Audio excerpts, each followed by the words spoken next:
Hello guys, आज हम देखते हैं कि वेल्डिंग होता कैसे है। ये हमारी वेल्डिंग मशीन है जो 400 एम्पियर की है और हमने इसमें 94 का करंट सेट किया है।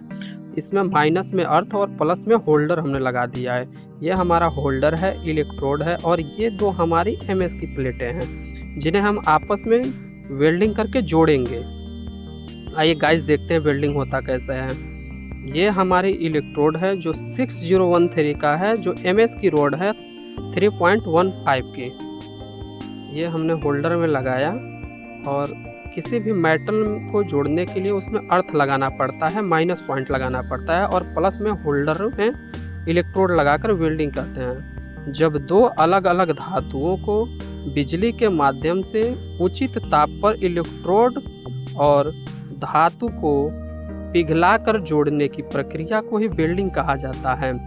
तो गाइस ये हमारा वेल्डिंग हो चुका है। देखिए ये वेल्डिंग हो चुका है और जब ये ठंडा हो जाता है तो एक मजबूत जोड़ बना लेता है जो आसानी से टूटता नहीं है। तो गाइस ये हमारा वेल्डिंग